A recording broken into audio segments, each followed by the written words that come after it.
Few shows have captured the hearts and imaginations of viewers quite like Little House on the Prairie.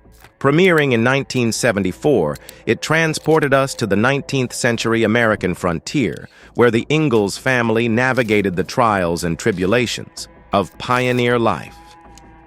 For nearly a decade, the series offered a comforting blend of heartwarming stories, scenic landscapes, and valuable life lessons, becoming a cultural touchstone for generations. But the journey of Little House was far from a simple tale of prairie bliss. Behind the scenes, the show faced numerous challenges, controversies, and creative clashes that ultimately contributed to its surprising and explosive conclusion. At its core, Little House on the Prairie was an adaptation of Laura Ingalls Wilder's beloved autobiographical novels. These books chronicled Wilder's childhood experiences growing up in a pioneer family, painting a vivid picture of their struggles and triumphs in the face of adversity. When adapted for television, Little House initially aimed to capture the essence of Wilder's stories, portraying the simple joys and inherent challenges of life on the frontier. However, under the guidance of its leading man, Michael Landon, the show evolved into something far more ambitious. Landon, who starred as the patriarch Charles Ingalls, wielded significant creative control over the series. As a writer, director, and producer, he left an indelible mark on Little House, shaping its narrative direction and infusing it with his own unique vision. While Landon remained committed to exploring the themes of family love and resilience, he also sought to address more complex and controversial issues that were often overlooked in traditional family programming. Unlike many shows of its era, Little House dared to delve into the darker aspects of the human experience. Episodes tackled sensitive topics such as poverty, prejudice, addiction, and even death with a surprising degree of realism. Rather than shying away from these uncomfortable truths, Little House confronted them head-on, prompting viewers to reflect on the challenges and complexities of the world around them. This willingness to explore difficult subject matter set Little House apart from its contemporaries, earning it both praise and criticism. The show's departure from simple nostalgia allowed viewers to connect with the characters on a deeper level. By portraying the Ingalls family as flawed and vulnerable, Little House created a sense of authenticity that resonated with audiences. Whether it was Charles's struggles to provide for his family, Caroline's quiet strength in the face of adversity, or Laura's youthful curiosity and rebellious spirit, each character embodied the complexities and contradictions of the human condition. It was this relatability that helped Little House connect with viewers of all ages and backgrounds, transcending its historical setting to explore timeless themes. However, as the years passed, Little House began to face new challenges. By the early 1980s, television audiences were becoming increasingly fragmented, with a growing number of channels and programming options vying for their attention. As a result, Little House saw its ratings begin to decline, signaling a shift in audience tastes and preferences. NBC, the network that aired Little House, recognized that the show's long and successful run was coming to an end. Despite its declining ratings, NBC was willing to give Landon the opportunity to craft a proper conclusion to the series. This decision allowed Landon to bring his creative vision full circle, delivering a final chapter that would shock and surprise audiences. However, what many don't realize is that the final season of Little House shifted focus away from the Ingalls family. In fact, the show's final season was retitled Little House: A New Beginning, and focused on Laura and her husband Almanzo's life. But without the core family dynamics, ratings continued to decline, leading to its ultimate cancellation. The final act would not be a gentle fade into the sunset, but rather a dramatic and controversial climax that would leave a lasting impact on television history. And so the stage was set for the infamous scene that would ultimately define the legacy of Little House on the Prairie, sparking debate and discussion for years to come. The once comforting story of a pioneer family was about to take a decidedly darker turn. To understand why Little House on the Prairie ended the way it did, we need to shift our focus to the people running the show, both behind and on screen, and the tensions that often simmered beneath its wholesome surface. At the heart of Little House was Michael Landon, who was far more than just Charles Ingalls, the devoted pioneer father. Landon was the driving creative force. He wrote many of the scripts, directed countless episodes, and worked as an executive producer. In essence, it was practically his show. He'd attained a level of control that gave him the power to shape Little House into something that was often deeper and darker than people expected from a family drama. But with that power also came clashes, with networks, with producers, and even with his own castmates. One of the earliest feuds was between Landon and Ed Friendly, the show's co-creator. Ed had helped develop the series for television, but he soon found himself pushed aside. Why? Because Landon's vision for the show was different from Ed's more traditional, family-friendly approach. Landon wanted to tackle serious themes, to push the boundaries of what was acceptable for primetime audiences. Ed, on the other hand, thought the show should stick closer to Wilder's original books. Pretty soon, their creative differences escalated, and before long, Landon's dominance on the set meant his counterpart was effectively cut out of the process. Although his departure was finalized in the much earlier episodes, it was a sign that Little House would be guided almost entirely by Landon's will. But the conflicts didn't stop there. Landon's relationship with Karen Grassel, who played Caroline Ingalls, was especially complicated. On screen, Charles and Caroline were the backbone of the Ingalls family, steady, supportive, and loving. Off-screen, however, Caroline often felt sidelined and undervalued. She later revealed that she struggled to get fair pay, claiming that Landon refused to give her raises that matched what other stars on NBC dramas were making. In interviews, she admitted that she felt disrespected by his treatment, describing Landon as both charismatic and difficult. But their clashes weren't always about money. Caroline also recalled moments where Landon made crude or disparaging jokes on set, which she found humiliating. Although the two later reconciled years later during the run of the show, their relationship was often strained. It's ironic, really, because for a series built around family values and respect, it was a reminder that the reality behind the camera didn't always mirror the storylines being told on screen. Still, Landon wasn't universally disliked. In fact, many cast members adored him and credited him with guiding their careers.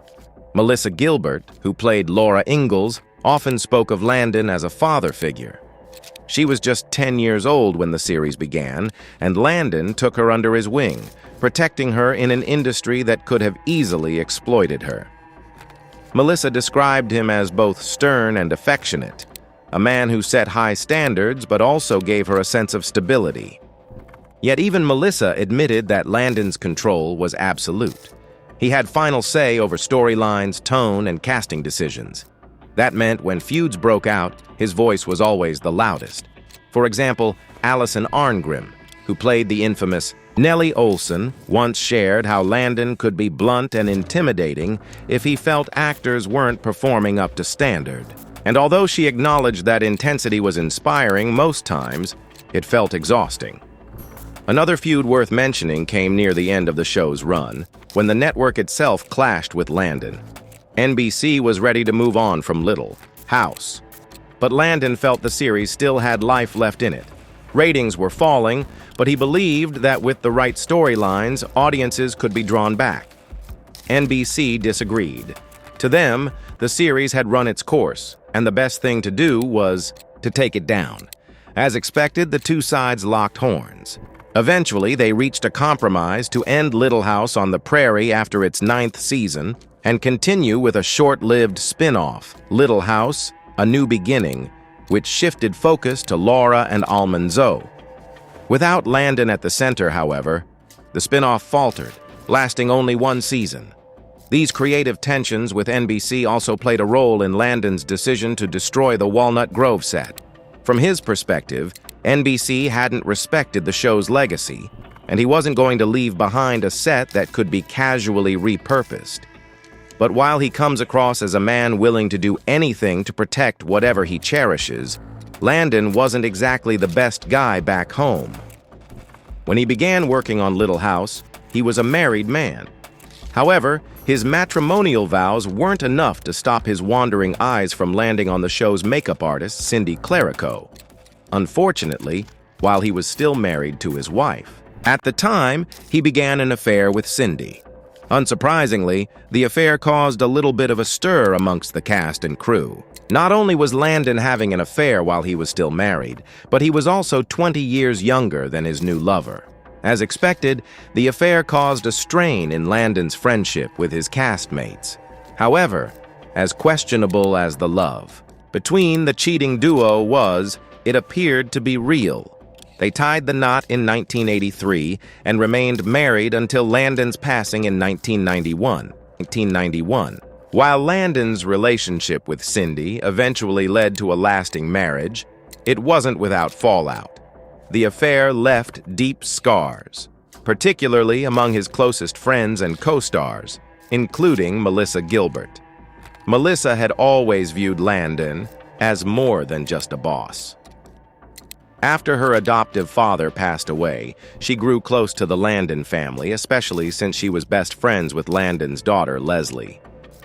To Melissa, he became a genuine father figure, which made his betrayal feel all the more personal.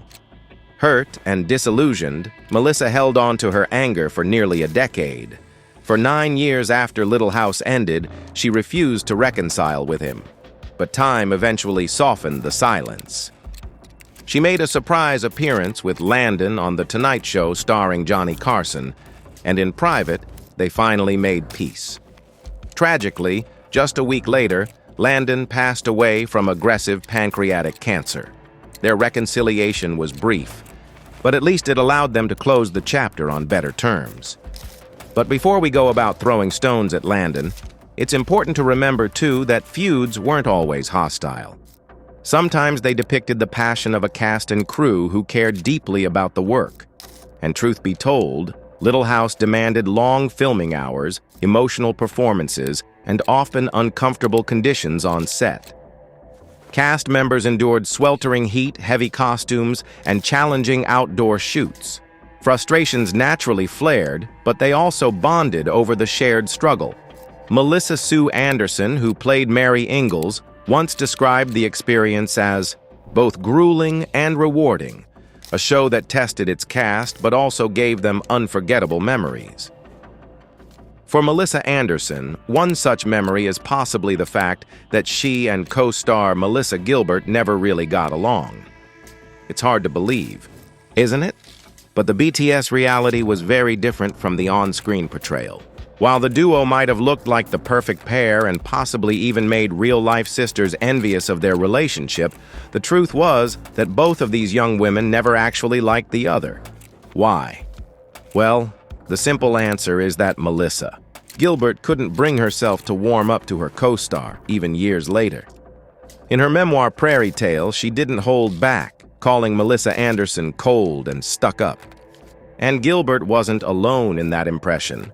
Allison Arngrim, who played Nellie Olson, remembered how early on Gilbert had pulled her aside with a warning. "Whatever you do, you watch out for that Melissa Sue Anderson. She's very dangerous. She's evil, and I hate her." At first, Allison tried to bridge the gap herself, but she quickly found Anderson difficult to reach, describing her demeanor as oddly artificial, like a well-trained beauty pageant contestant, and admitting that after a while, simply being nice to her became a sort of Zen exercise in patience. Gilbert, meanwhile, confessed in her memoir that although the two were cast as sisters, there was never a real sisterly bond between them. There was a distance to her, a coldness, Gilbert wrote. She wasn't easy to get along with. Looking back, Gilbert also reflected that Anderson seemed to live entirely within her mother's universe, more controlled and guarded than open and expressive.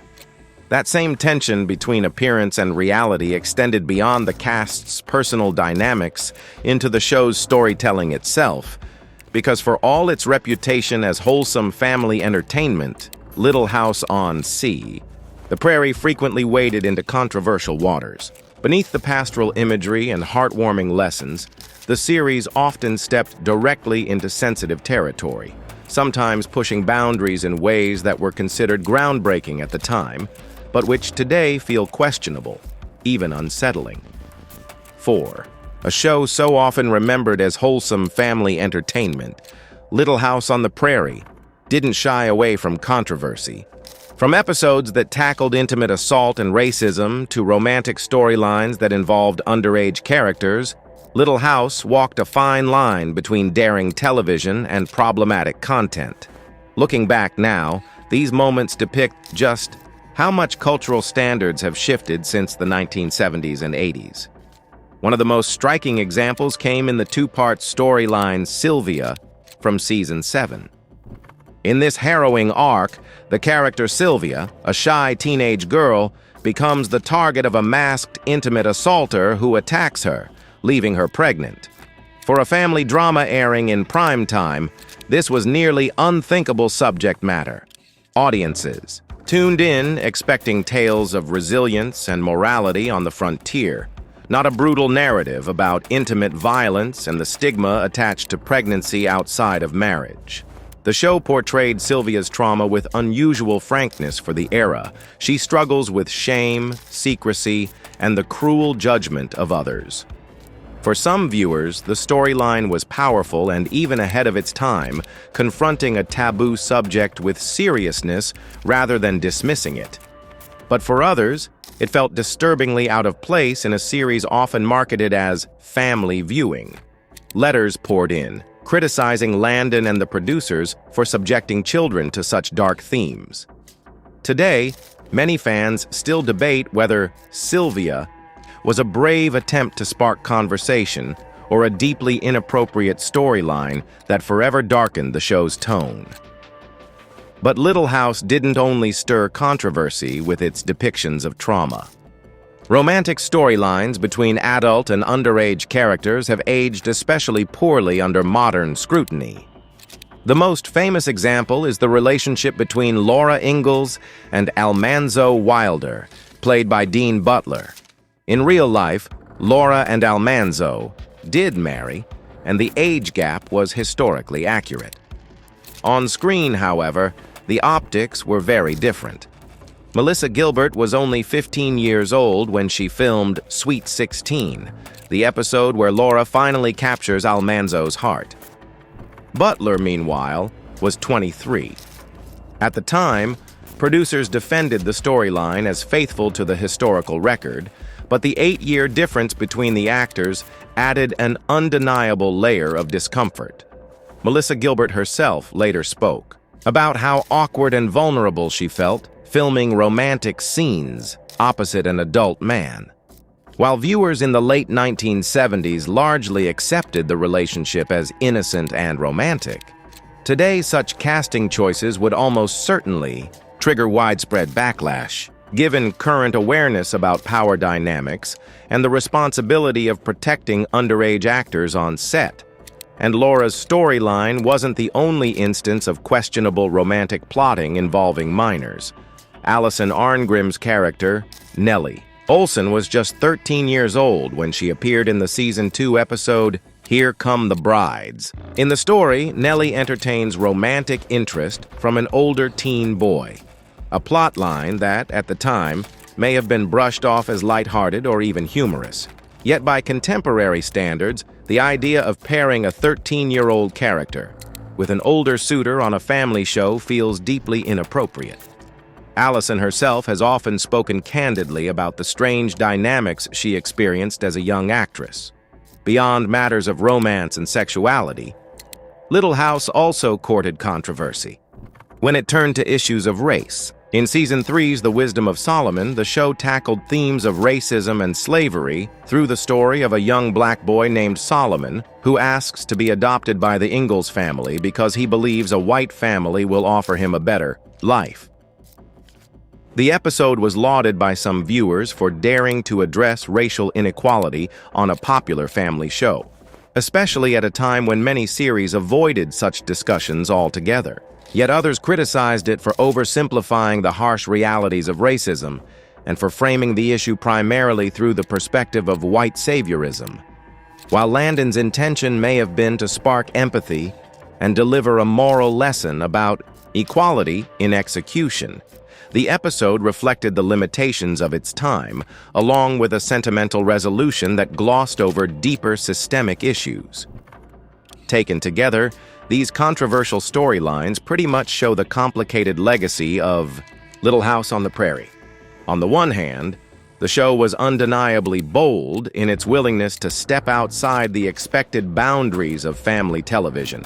It brought conversations about intimate assault, teenage pregnancy, racism, and social judgment into living rooms across America.